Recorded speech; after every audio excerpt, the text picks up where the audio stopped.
আসসালামু আলাইকুম। বুধবার রাত মানেই বিশেষ কিছু। আপনারা শুনছেন ভাঙা নৌকার মাঝি। সাথে আছে আমি মিজান। আজকের এপিসোড 05-এ আপনাদের সবাইকে স্বাগতম। ঘটনাটি বিশ্বাস করবেন কি করবেন না তা সম্পূর্ণ আপনার ব্যক্তিগত বিষয়। আমরা এটিকে কেবল বিনোদন হিসেবেই উপস্থাপন করছি। তবে আজ রাতের ঘটনাটি শোনার পর নিজের অজান্তেই গা শিউরে উঠতে পারে। চলুন কথা না বাড়িয়ে সরাসরি চলে যায় আজকের আসল ঘটনায়। আজ থেকে প্রায় 65 বছর আগের কথা। তখন আমার বয়স খুব বেশি না, 25-26 বছর হবে। সরকারি চাকরি পেয়ে পূর্ব বাংলার এক দূরদূরান্তের অস্পার গায়ে পোস্টিং হয়েছিল। তখনকার দিনের গ্রাম আর আজকের গ্রামের মধ্যে আকাশ পাতাল তফাৎ। বিদ্যুৎ ছিল না, কাঁচা রাস্তা, আর সন্ধ্যা নামলেই পুরো গ্রাম যেন এক থমথমে নিস্তব্ধতায় ডুবে যেত। গ্রামের এক প্রান্তে সরকারি কোয়ার্টার ছিল। সেখানে আমার সাথে আরো দুজন সহকর্মী থাকতো, মজিদ আর কাশেম। একদিন অফিস শেষে কোয়ার্টারে ফিরে চা খাচ্ছি, এমন সময় মজিদ বলল, কফিল ভাই, আজও কি বাঁশবাগানের পাশের ওই কাঁচা রাস্তা দিয়ে ফিরবেন নাকি? আমি হেসে বললাম, কেন মজিদ, ওই রাস্তা ছাড়া কি অন্য রাস্তা আছে? মজিদ ইতস্ত করে বলল, না মানে রাত হলে গায়ের মানুষজন ওই রাস্তা এড়ে চলে। আমার সাথে থাকা কাশেমও তখন হেসে উঠল। আরে মজিদ ভাই, গ্রামে এসে একটু আধটু জিন ভূতের গল্প না শুনলেও চলে নাকি? গ্রামে এসে একটু আধটু জিন ভূতের গল্প না শুনলে চলে নাকি? আমি চায়ের কাপটা টেবিলে রেখে বললাম, তোমাদের গায়ের মানুষের যত সব কুসংস্কার। তারপর বেশ কিছুদিন কেটে গেল। কাজের চাপ খুব বেশি ছিল। বর্ষাকালের শেষ দিক। সারাদিন আকাশ মেঘলা ছিল। সন্ধ্যায় হালকা বৃষ্টিও হয়ে গেল। কাজ শেষ করে কোয়ার্টারে ফিরতে ফিরতে আমার প্রায় রাত 9:30 বেজে গেল। সাথে ছিল আমার পুরনো সাইকেলটা। কাঁচা রাস্তার দুপাশে ধানের ক্ষেত। আকাশে কোনো চাঁদ ছিল না, কেবল মেঘের ফাঁক দিয়ে মাঝে মধ্যে দু একটা তারা দেখা যাচ্ছিল।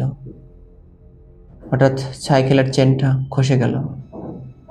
মেজাজটা খিচড়ে গেল।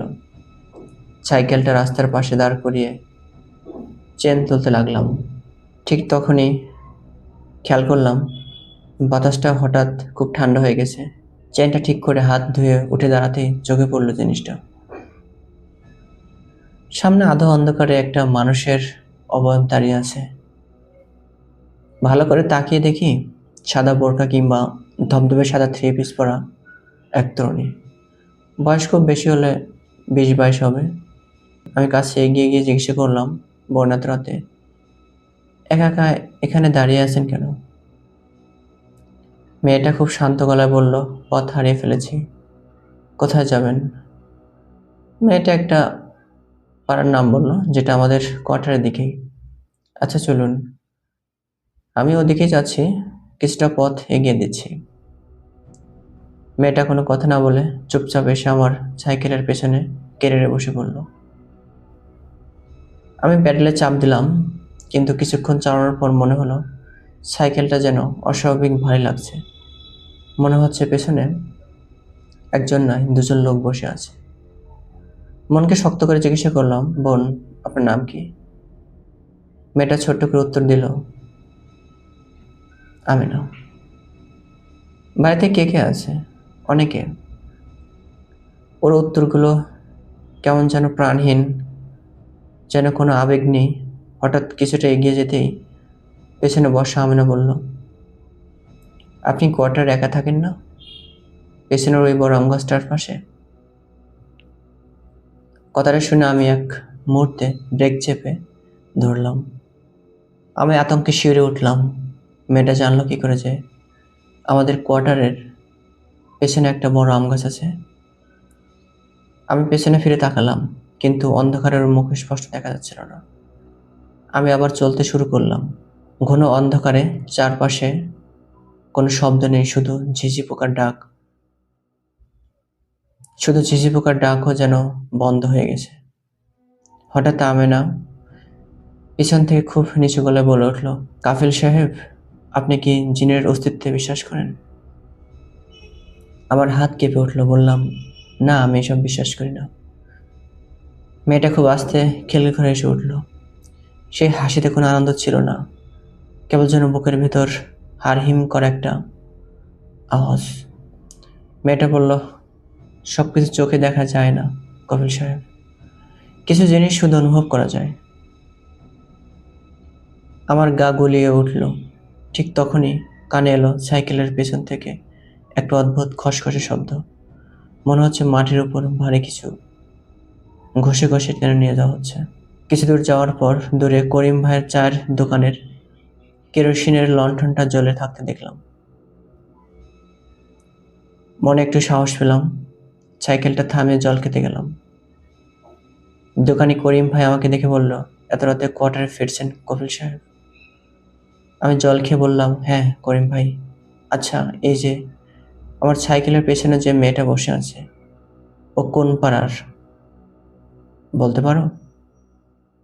করিম ভাই লণ্ঠনটা উঁচিয়ে রাস্তার দিকে তাকালো, তারপর আমার দিকে তাকিয়ে ওর মুখের রং উবে গেল।